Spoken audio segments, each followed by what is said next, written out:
Hello, and thank you for joining us tonight. I'm Nathan Winkelstein, the Associate Artistic Director at Red Bull Theater and host of tonight's RemarkaBULL Podversation. For those of you joining us for the first time, these are informal conversations designed to provide insight into how great theater makers approach characters and texts and bring them to life on stage.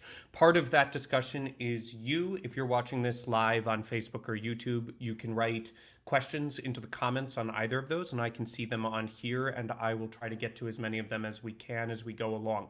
So please do engage with us. It's one of the fun parts of all of this. This particular evening's podversation will focus on one of the Elizabethan era's zaniest plays, The Night of the Burning Pestle, which, of course, if you're watching this, you probably know, Red Bull Theater is presenting in association with the incredible Fiasco Theater starting in mid-April. We're in the middle of rehearsals right now. Our guests tonight are from said incredible and zany group, the Fiasco Theater, and they are co-directing this production of Pestle. They are the co-founder and co-artistic director of Fiasco, Noah Brody, and the brilliant actor, director, and founding Fiasco company member, Emily Young. Hi, Emily. Hi, Noah. Hey, Nathan. Thank you so much for joining tonight. I know this is your day off from an incredible, intense rehearsal process, so I really appreciate you giving us the time. Sure. I'm sure No you're problem. wide awake and totally passionate and excited to be here. Well, the edibles will start hitting in about 15 minutes. Perfect. You should have taken them 15 minutes ago, like me, and then we would have been ready to go. No, this is great because it also preps us for tomorrow morning, which, right. Which I need a kick in the pants on Sunday night. So right. Good. Well, hopefully by the end of this conversation, you'll be excited to jump into another week of rehearsal, not going, what am I doing? Because that, of course, is what hopefully theater's all about, is that we're having fun while we're doing it. So let's start off with the kind of just the broadest, for people who are listening who maybe are curious about Night of the Burning Pestle, but don't know what the play's about or aren't sure what our version of the play is about. Can we just start with, what is this play about in the broadest sense? What is this, and what is this version? Because I know y'all are taking it in a particular way. What is your Night of the Burning Pestle about? Yeah, started really big. Yeah, and here I was prepping all my dates, my You're ready to talk about 1607? Exactly, Yeah. Which I can. But well, okay, what this is about, and I guess I'll try to avoid spoilers, but I also want to just give the premise of the show, because otherwise we're sort of not talking about what it's about. It's basically about a troupe of actors who put on a play, sort of like Fiasco would. And no sooner do they get 3 lines into their play when 2 audience members interrupt and come down to the foot of the stage and say, hang on a second, I've been coming here for 7 years and I've seen all your plays and I want something different. And they demand to see a different play. And specifically what they demand is, because the person who's doing the demanding is a grocer in society. And what he wants to see is a play about a grocer, because why wouldn't you? And he has his wife and his apprentice from the grocery in tow. And one thing leads to another. And what happens is that they decide to demand to see not only a play about a grocer, but a grocer who does brave things. And not only that, they want their apprentice to play him. So the company has to make a split-second decision as to whether to allow this to happen. And they do, because in the theater, there is this old phrase, yes, and what we are hoping our evening is about is the celebration of yes, and a group of players who are so at the top of their game that they say, sure, yes, that's what this evening is going to be. We're not only going to do our play, we're going to do what the audience wants to, and we're going to do this other play too. So we're going to do both. And that is the beginning of the evening of the unknown that everyone steps into, the precipice off of which everyone steps, and the celebration of what that collision provides. Thank you. Noah, is there anything you want to add? I thought that was incredibly concise, but it was. I thought that was that's a great sort of like primer to the piece, which is not easy to do by any means. I guess I would just I think Emma's already kind of said it, but maybe by way of putting a finer point on it is like what the play is about, kind of like content wise, is like it's about the theater. It's about what it's like to go to the theater, what it's like to witness it, what it's like to try to put it on, and like the interaction between the audience and the players. It's about theatrical tropes, storytelling tropes and styles, and celebrating them and puncturing them and lampooning them. So in a way, it's as much about the experience and the value and the silliness and the imagination of theater as any of the plot. And the thing that I think Beaumont does is he was a great lover of the theater and a satirist of it at the same time, of the players, of the audience, of himself. So it is a quite loving satire of all things theatrical. One of the editor to our version, the preface, says over and over again in a way that I find quite persuasive that like this every moment of Night of the Burning Pestle, if you ask what's the setting, you have to begin with in the theater. So you're not supposed to really see a fourth wall or have a fourth wall or even dissolve your way into a setting. You're always kind of aware that you're in a theater in one way or another and witnessing both like actors becoming characters, but also the playing of that, the performativity of the actor. So I think for the people who are watching this who know kind of Fiasco's model, some of this is going to sound very symbiotic, and I wonder if maybe you can talk a little bit about what first inspired Fiasco to be interested in this project with us at Red Bull, and this sort of interesting symbiosis between Fiasco's desire to always never let us forget that we're in a theater when we watch a performance, and then a show like this. Can you maybe give us maybe the brief history and then how that grew?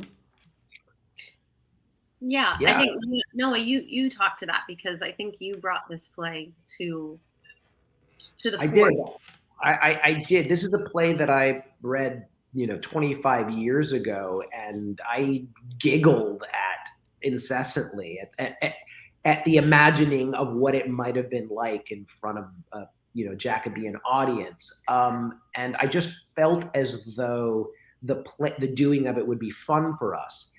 I think what originally, I'll give you my version of the story, which is I think we were looking to expand our horizons and challenge ourselves in multiple different ways to look for the next thing that would really like challenge and scare us in many different ways. And one of them was like, what would it be like to expand beyond Shakespeare? Is there classical work beyond Shakespeare that is actually interesting to us when you don't have all that rich philosophy and language and depth of experience? And are there other playwrights that actually give us the depth and richness of experience as actors and as for the experience of the audience as well? And what's it like to do a real comedy, like a kind of true comedy, which is something we were interested in seeing. We all were looking for one. It's like, where's the comedy that we feel has enough content that there's more to it than just like someone tripping over their pants or something. And this kind of like I brought this forward. It's like, well, there's this thing, and we were interested in doing a comedy and seeing what that would be like. And I'll make a sort of skip to an end, which is like, right, we did this workshop, which we can talk about, workshop with Red Bull, which we were all just sort of delighted by. And then the pandemic hit, and we got our every individual, every family got, was, dealt with that tragedy and trauma for 3 years, and our whole industry shut down. And coming out of that, I feel as though, at least in Fiasco, we were finding a way that, like, we wanted to do a thing that we thought could bring some joy and some levity. In addition, we've all been investing in the social and racial justice questions, and in very important ways. And we're also looking for ways of being able to find ways to laugh again as a community, and like that the experience of laughing together is important. And it felt, coming out of the pandemic, I think, to us, that committing to a comedy was as or more important than it felt. Like, it was kind of like to delight ourselves before, and somehow it feels now like it's even more of a public service than just like this'll be fun to do. And then there's all kinds of things to say about how we meet the play, and how we kind of, in meaningful ways, changed the play, not in its intentions, but the way we're engaging with it. But yeah, I'll leave it there. Well, so a couple of follow-ups that prompts. Yeah. I think the first question is, when you first introduced your thinking about this play, you said that you were interested, that you, and I think in this way you were referring to Fiasco as the company, were interested in something that scared you, that challenged you and scared you. What is it about? Because when most people hear, "Oh, it's a comedy about theater," they're going to go, "Well, how is that scary?" So what is it about this play that is scary, that is sort of helps you live in that place that we need to live in, of like, So Emily, maybe can you take that first? Well, a couple things. One, just on the comedy question. We don't want to fudge it. Like, it has to be funny in the moment that we're all viewing it, right? Like, like our clown teacher, kind of in the old days used to talk about, and this sort of radical principle of, like, the proof is in the pudding, right? The laugh, right? We kind of like don't want to always pressure ourselves to make appointments with what we think we want the audience response to be. But in a comedy, like, we really want people to have that release of the laughter. So it's like, you can't fudge it, right? Like, it's like, you want to find the rules of the world, really, and the ways that the actors can release themselves into the height of play that will delight an audience for real in the moment. So I think just taking on, taking the challenge of saying, like, yes, we are going to do the work of giving you that release, of making you laugh, basically, which is the work of comedians. That's scary. The other thing is, it's a play from 1607, so you have to, like, excavate the stuff that's going to allow that sense of immediacy to come through. So, like, some of the stuff he's written is like wham bam funny. It just is there. But also, we've had to, it's a long play, first of all.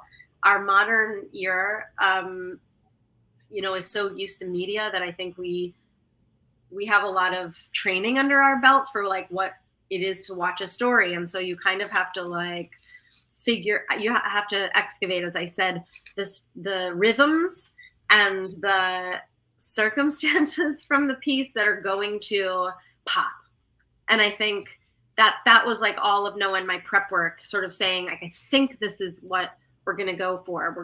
This is what tickles me. Does it tickle you? And then, of course, that difficult, thrilling challenge of uniting with another director on that, especially in a comedy, is like, bridging your sense of humor is like another, it's a challenge. And so it's a testament when you really do unite. I mean, that's been one of the really interesting things, is sort of like pooling our senses of humor, Noah and me, but also then bringing that to the company and being like, what do you think? So I think every step of the way, it's just being really rigorous about making sure that rhythm is there, and that the circumstances, and especially like the meta circumstances of what's every actor's responsibility. It's not just acting in the play within the play. It's like acting the larger circumstances of being interrupted by an audience member. So really trying to get that into a place that is light, but also has that content underneath it. It's just hard, but it's great. Yeah, I think good comedy is really hard to do. Yeah. I mean, that's one of the things that makes it scary, and for all the reasons that Emily has already sort of like explicated, both in terms of like this thing that's 400 plus years old, and like so much of comedy is cultural context, that what we don't like doing is like trying to translate and rewrite. We're trying to find a way to do the play and not rewrite the play, because our sense is like, well, that's one thing. The other thing is like, I think comedies, and especially meta theatrical comedies, in which it's aware of itself, it's very easy to trip into sarcasm or a sort of like cool distance, or a commenting upon it, and like finding that, seeing if you can, trying to find humor in the like pointing it and going, isn't this dumb? In which case you lose heart.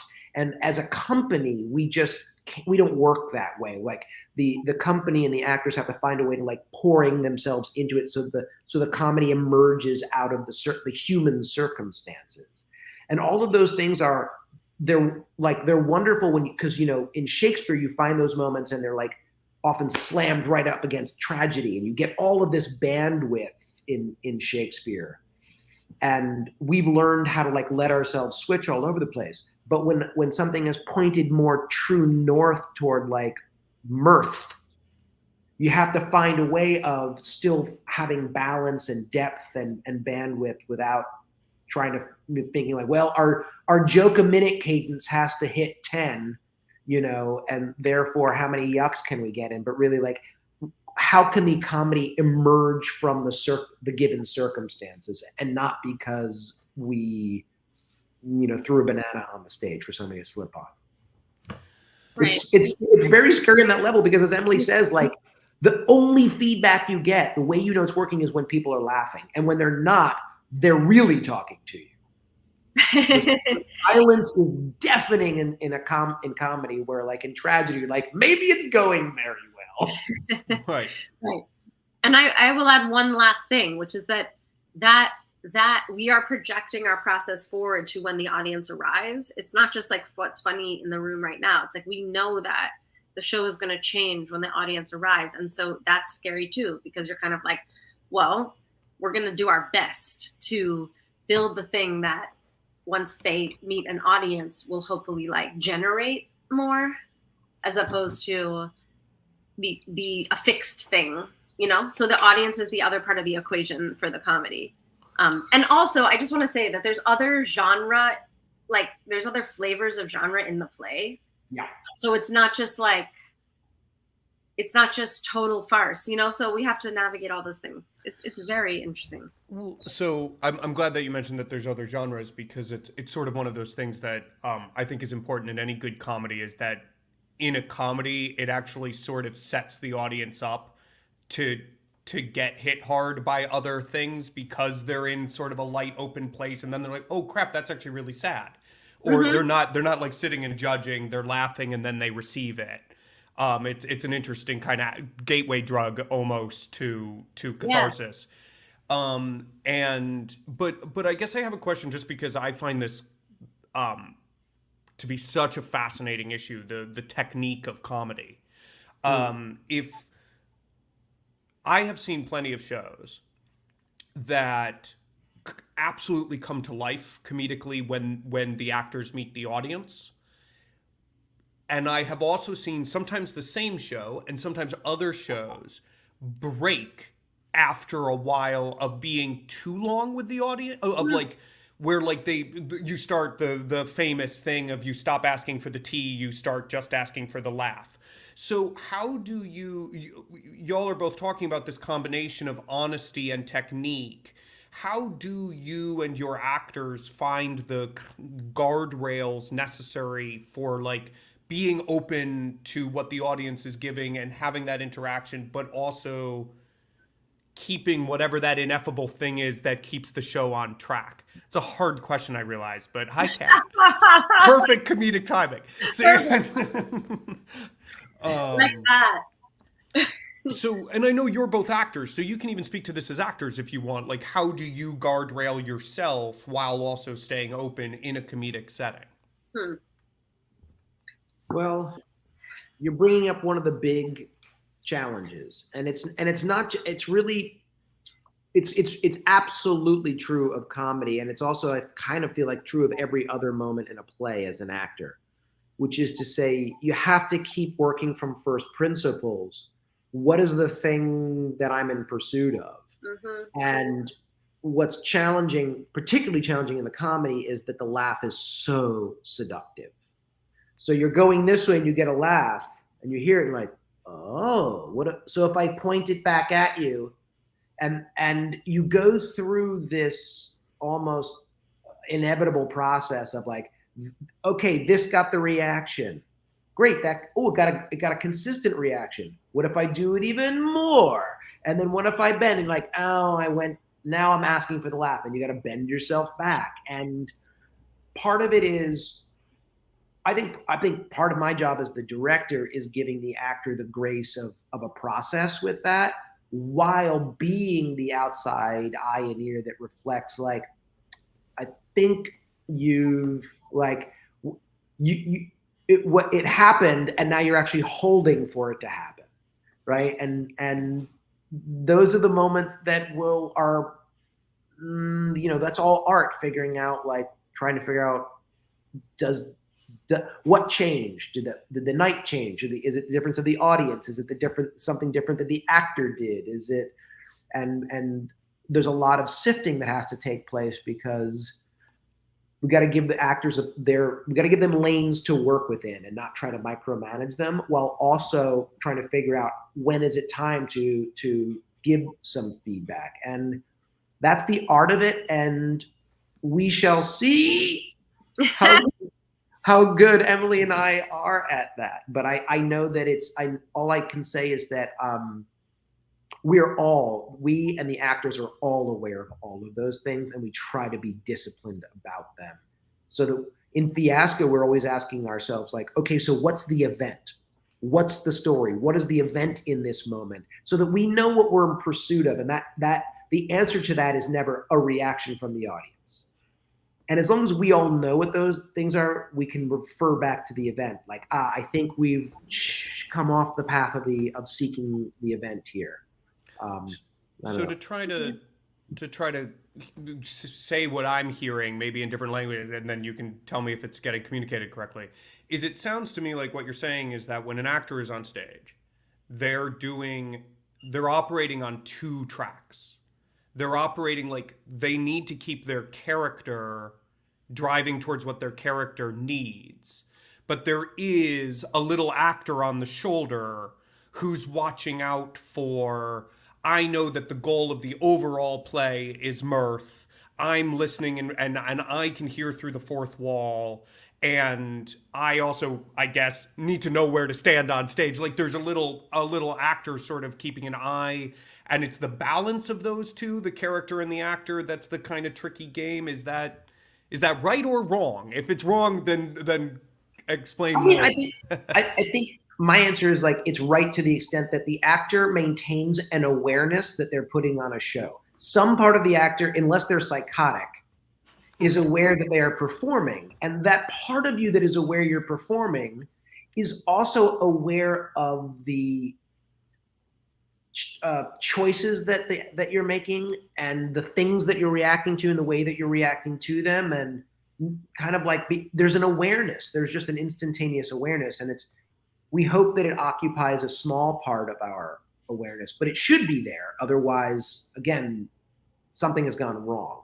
Right. And so that I think, the image of the actor on the shoulder to me is slightly pejorative, because that person feels like a little bit of a judge, as opposed to like inside of all of us, there is an awareness that we're playing, we're pretending. And we can fully pretend while knowing that we're pretending. Like, that's not cognitive dissonance. That's what play is. That's what pretend is. So I feel like that part of us that remains aware is navigating, and we can talk to that part. Mm-hmm. Yeah, the word I was going to use before Noah used it is awareness. It's sort of like, I would just adjust, if I were saying it, I would adjust the sort of division of actor and character and just say that it's all one, and that the broader your awareness can be, the more it can encompass both. So it's like, and that if you are pursuing the integrity of the story that you have built, that other thing will come. And it's a very rare circumstance when something happens in, I won't say very rare, but it's a rarer circumstance when something happens in the room that's so surprising that you can like make they call it in stand-up comedy, like, incorporation or audience work or whatever. It's like you might find a moment where you get to like go off script or make something because it was so different. But normally where that juice is in staying even more obedient to the integrity of what the character is pursuing in the story. And then the laughs will come, and you as the actor can enjoy that. So it's really sort of like, it's like the radiating out of all the concentric circles in a way. Speaking of concentric circles, going back to this production itself, you said something in first rehearsal about the sort of the circles of this play, with where the different worlds, and this is another way of talking about the meta theatricality as well. But could you talk through how you think about those tiers? Do you remember this? It was very striking to me. Did you try? Are you talking about like sort of like the players, the play they're doing, and then the larger metaphor? Okay. And then there's those two things, and then there's the blending of them. Right. And then I'd say the fourth thing is like what we've done by creating the character, as it were, of the ensemble. That's right. We have Can you speak to that? Yeah. Do you want to start, Em, or do you? Yeah. Or do you want me to? Sure. You start, and I'll add. Well, I guess I'll give the quick version of what I guess in this case is sort of a 4-ring circus. So what we have is the world of like as Emily said in the beginning, there is a troupe. There is a group of players that have rehearsed and intend to put on a play. And they will go on to put that play in the show. Then there's this other thing that the grocer and his wife and the apprentice demand, and that's going to happen. And that's invented and improvised in the moment.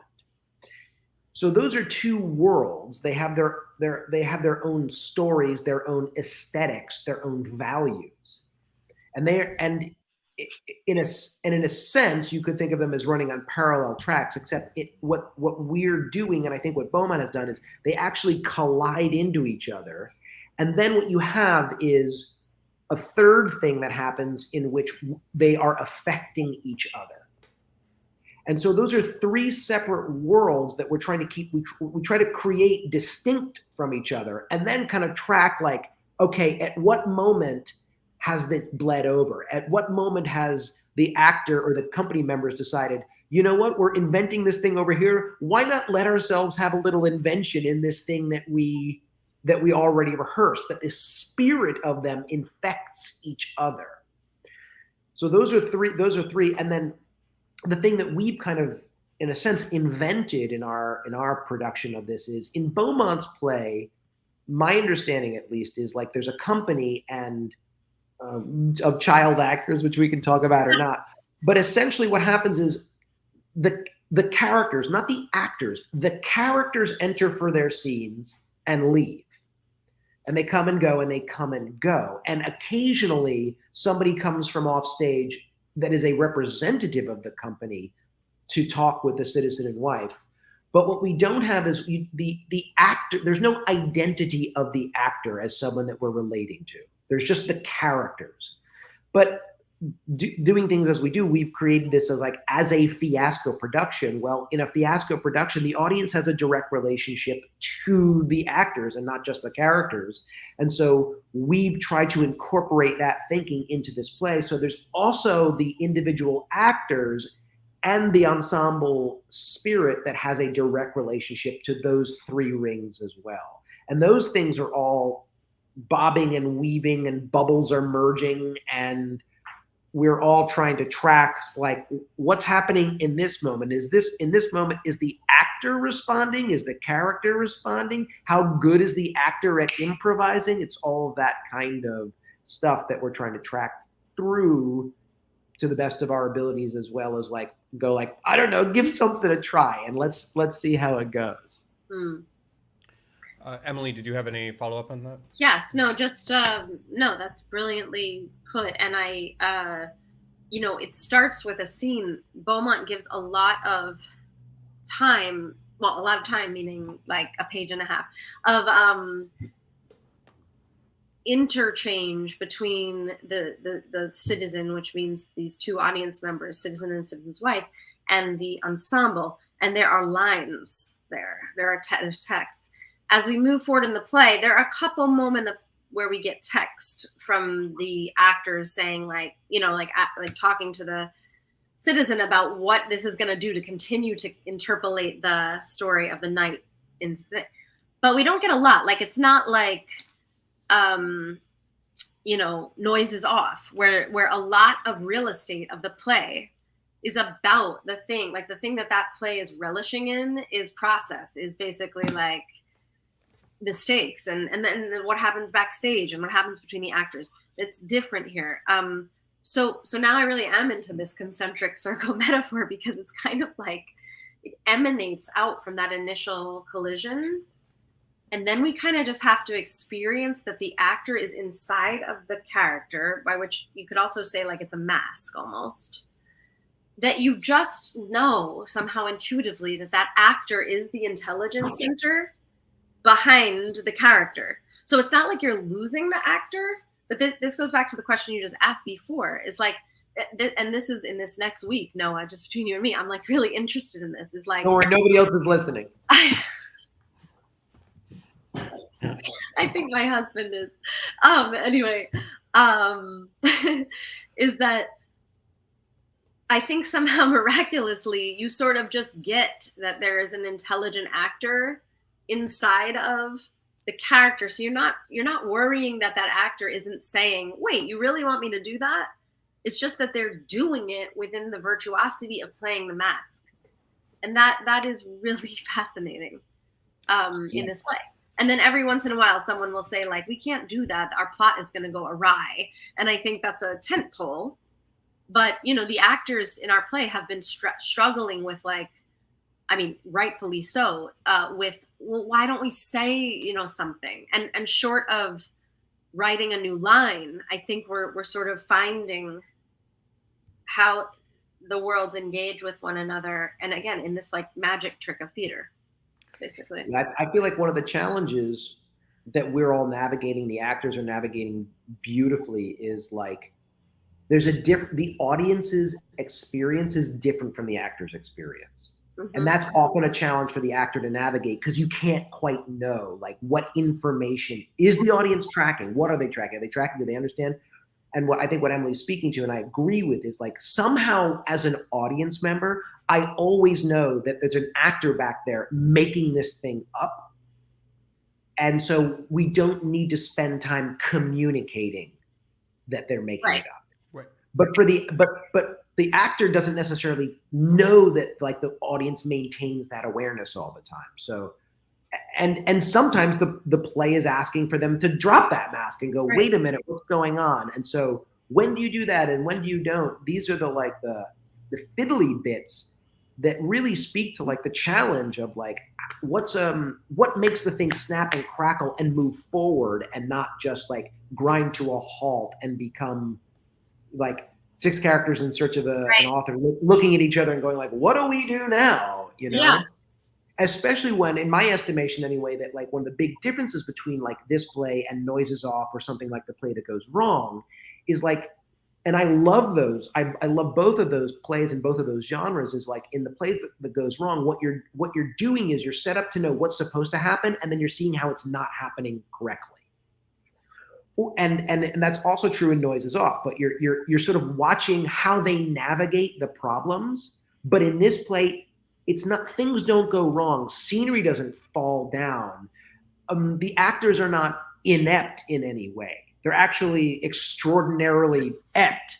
Like, and so like it becomes a challenge to figure out, so where's the friction? Is there? Do we need that friction? Or is it like just like the miraculous doing of it is the celebration of the spirit of invention and play? And so, I mean, I can only say like 2 weeks in, the actors have created so much extraordinary storytelling, play, and commitment, and like that we're committed to and able to have these like really, really delicate conversations. Yeah. Speaks to the commitment of everybody in the room to say like, let's make sure we're doing this as well as we possibly can, as specifically as we possibly can, and have a ride with the audience once they get added to that. Yeah. I just want to say one more thing on this, which is that you reminded me, like, unlike those other plays, which have like a streamline of action that's about plays that go wrong, or, everything hangs upon this idea. In our play, there's a lot of, whereas in those plays, there's real estate devoted to that. In our play, there's a lot of real estate devoted to the actual doing of the London Merchant, which is the play within the play.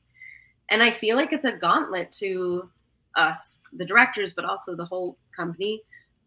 But to say like, well, what are you going to do during those scenes? Like, you got to actually care and commit to those scenes, and not just in a vacuum, like within the frame of always knowing that these 2 audience members are watching, but you still have to throw focus to the scenes themselves. Now, whether that means we invest in like the wonder of the scene or the pathos of the scene or whatever it is, it's like it has to be worthy, and that's been fascinating to try to figure out. Yeah, it does interest me the more you talk about it. You said right at the beginning about how this whole play is sort of both an exploration of theater, a celebration of theater, and of yes and, which one could argue is the same thing in many ways, right? It's theater and yes and play. And it does make me realize that there's another kind of level of it is also happening inside the play that is invented.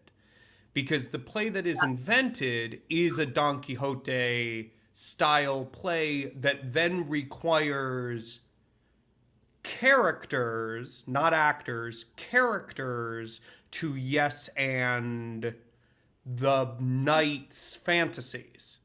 So there's even another internal level of is that right, that it's like these characters, in the same way that they do in Don Quixote, decide, okay, well, this guy really wants to be a knight, we'll do this trick, right? And so it's even like, it even goes meta even deeper in where it's not just the fiasco pretending to be a troupe, saying yes to being a troupe, saying yes to being a group of actors, and then those characters saying yes, right? It seems to keep going. Yep. It's another level of what it means to imagine and play, which is to say that inside of this play is a character who is essentially having an extended hallucination of a sort that is very Don Quixote-esque, and I mean explicitly so, but the play was actually published a year before Don Quixote was published in English. So the audience was experiencing it for the first time. I mean, clearly Beaumont knew the story of Don Quixote. He wasn't inventing it, but like inside of that is a person saying, I'm going to simply live the world of the imagination, and then the people around them just decide to support that imaginative experience. And that's just another version inside of these, like, yes, these concentric circles, this onion skin of like ways of looking at imagination and play and what it can mean. And it's a continuing, I mean, it is brilliant on that level. It also, you know, it challenges us, the directors and the players, to just to keep saying yes to its leaps, to say, what if you just go? What if you just did it? What if you said yes to the proposal? And what if there is no like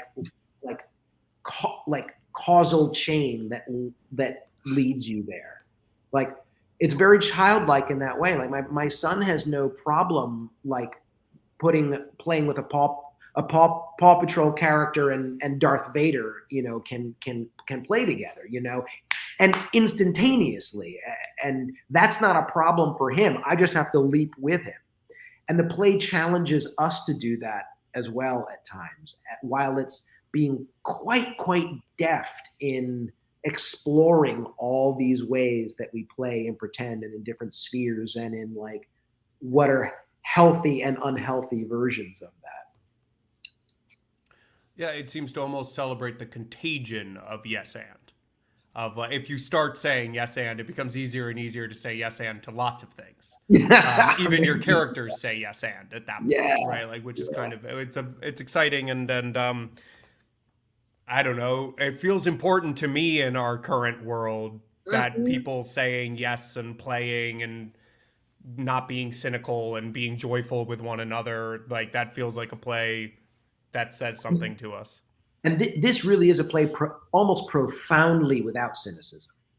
It has such a heart. It's not, I mean, I don't know. I mean, what do you think? Is like, there's almost like its heart is almost as big as like Ted Lasso in that way. Right. Do you know what I mean? Where they're like almost everybody at heart is a good person, even if they do bad things. They're not.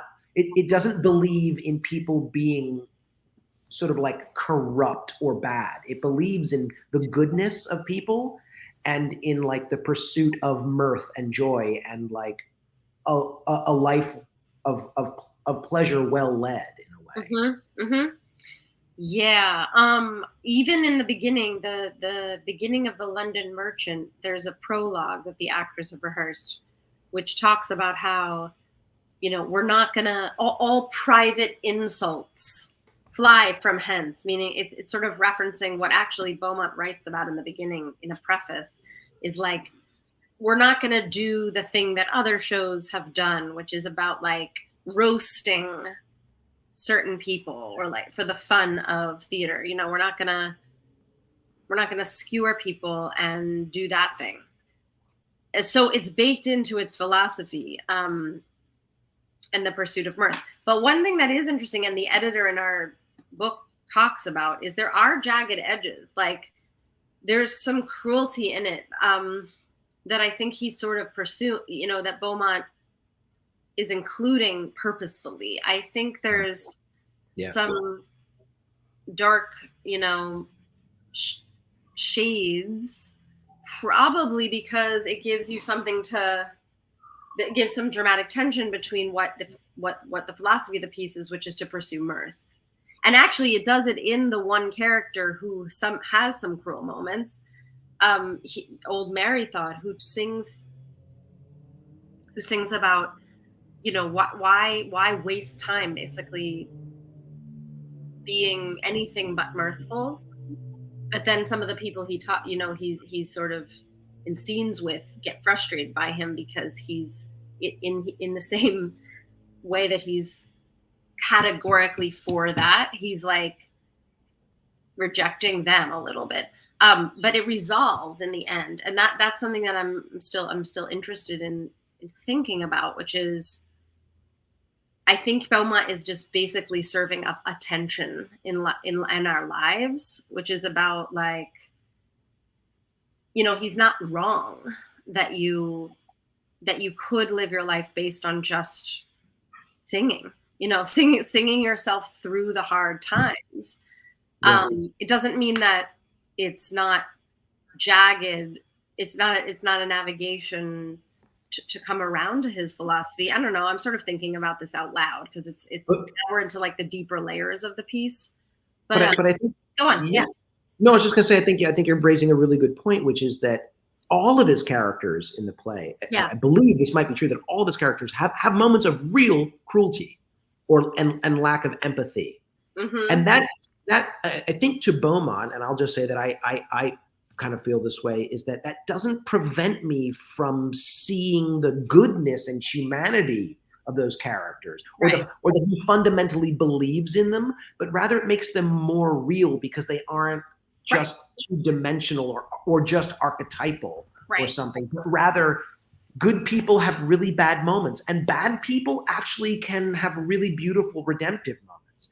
And so there's dimensionality to that, and a reality to in a sense, a lack of consistency to character, because Mhm. who among us is like consistent in any real way?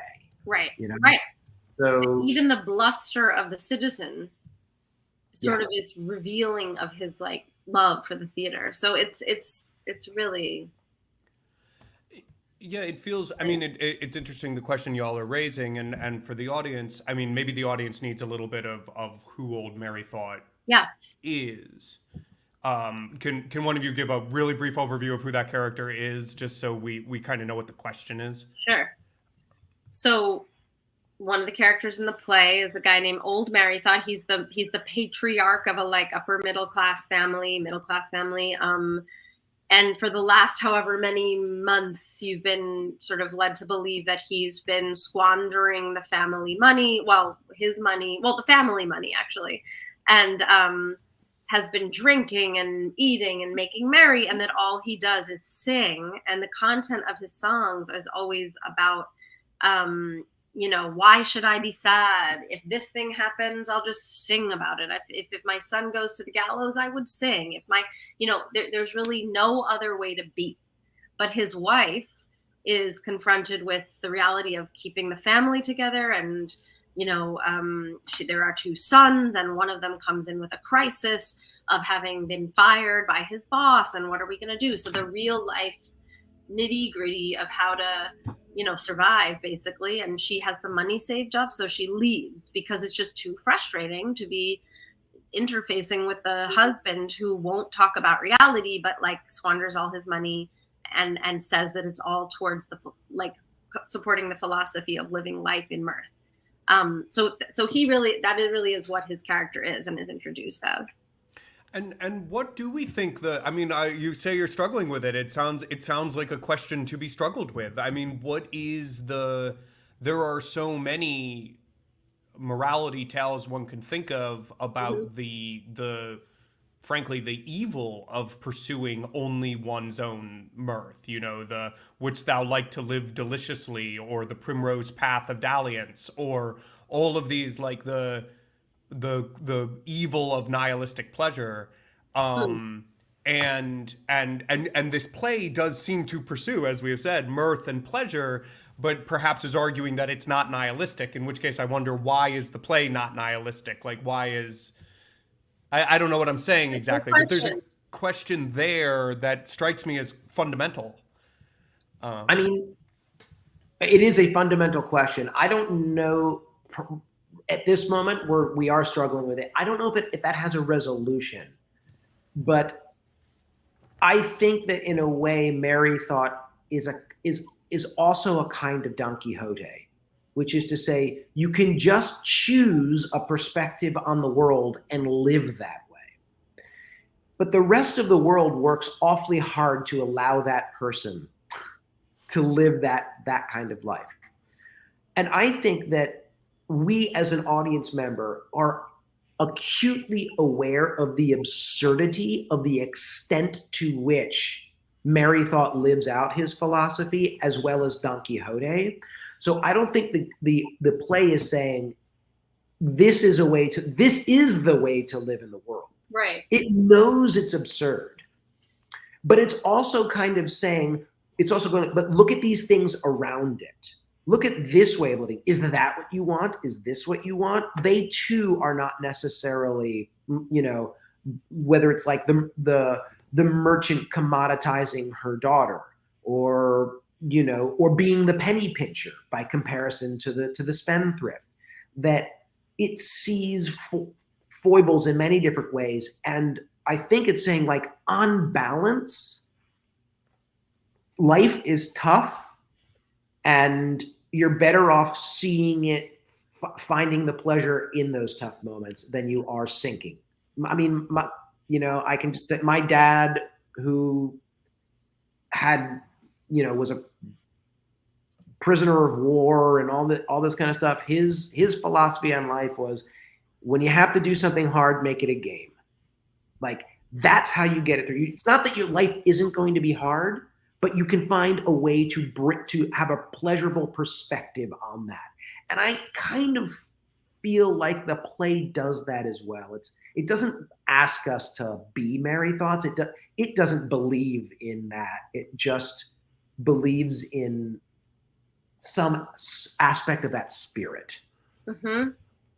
And I also think that it wakes people up. So whether it's right or wrong, it's like what I feel like we're pursuing in our play, and Ben Steinfeld, who plays the role, is like so wonderful at it. So brilliant. It's because you kind of find yourself as an audience member, and also there are characters in the play who voice this. It's like, you kind of have to admit he's charming, but like it's also annoying. So it's like, first of all, that's very human. Also, it's about a marriage, a long-term marriage, and third, it's about, I think, whether it's right or wrong, it wakes people up out of their like humdrum daily routine of sort of like, wait a second, we're not just going to do husband and wife. Come on, like, what are you? And she gets to sort of have her say, and then maybe they change and they start anew, and she has blind spots too, the wife, because she's sort of being a little bit biased about her son. So it's like, it is very human. It's I keep finding little moments to have real respect for Beaumont, because it's hilarious, but it's also, yeah. I mean, what you were both just saying just made me, and about the amount of work required to accept those characters. And I would add the third, which is the grocer, right? Like the audience member, like a lot of work is required for them to find their joy. And that at the end of the day, the people doing that work are the ones saying yes, and the company, the actors, the theater. They're the ones who are doing the work to encompass the joy and to sort of support through this whole yes and thing that y'all have talked about the whole way, which is very cool. It's very cool. Yeah. But I don't know, as an ex-actor, it's very cool to feel that way about actors, right? Yeah. So the triumph of that, yeah. Yeah. The triumph of empathy, the triumph of acceptance, and we will make your needs work and move forward. That's cool. Yeah. And actually, I will say, and Noel, we can talk about it this week, but I'm now starting to think from this conversation. We can talk about it right now. Nobody, it's okay. We can talk about it. I'll talk to you right now. No, this conversation is really clarifying this to me, is that in a world of yes and, the no's are actually important in this play. Because there are a few times when it's like, no, we're not doing this. People pay good money to do. So, and I also think, just as an industry, like, we might be on the cusp of exploring, boundaries, and still in all, and asserting those boundaries for sustainability's sake. But like, still in all, when you can find the healthy yes and, it prevails. So I think that's what we're thinking about, is how to make those no's stand out, and what it takes to then say, okay, yes, and you're right that actors are asked to do that all the time, and directors. It does make me proud. So it should. It should. I feel like Something that I tell my students is that what actors are asked to do is walk out on stage, put their hands inside the rib cage, open it up, show people their heart, and hope they don't laugh at them, or hope they do. Right? Is that like that's what you do day after day after day, and it's a hard thing that one should be proud of. So, well, I think that is probably where this should sit, because I am now even. I was already excited to see this show, and I'm not just saying that, audience, to pitch it. I was already excited to see the show. Now I'm even more excited to see the show. Noah, Emily, thank you so much for joining on your day off. I really do appreciate it. Very welcome. Thank you. Yes. And is there? I'm assuming Fiasco is basically fully drowned in Pestle right now. Is there anything else that you want to pitch that's coming up in the Fiasco world? Well, I don't know if there is anything we should talk about yet. But one thing I did want to say is on May 6th for Night of the Burning Pestle, we are having a caregiver matinee where anyone with a child 3 or over, I believe, can we'll have professional caregivers taking care of their child or children at a space within a 5-minute walk, so that they can see the matinee and not have to pay for childcare. And it's something we're enormously excited about and proud to be able to provide. So many of us are parents, and we understand the struggles. So we're thrilled to be able to do that. So that's on May 6th, and we have productions coming up. Exciting. Well, and I will. So for us, we actually have a reading tomorrow. Yeah. And, we have a reading of Kit Marlowe at Theater for a New Audience tomorrow that hopefully some of you can come to. That one is not being live streamed, so it is only in person. Also, I did see one question in the comments section. Night of the Burning Pestle is only in person. We are not streaming it. It's prohibitive. It's hard to say it any other way. It's the world we live in. But I hope that you can come to the reading tomorrow, and I hope that y'all can come see this incredible play, which opens on April 17th. It runs for about a month. So do check it out. It is at the Lucille Lortel Theater in the West Village. I hope to see you all there. Have a wonderful night.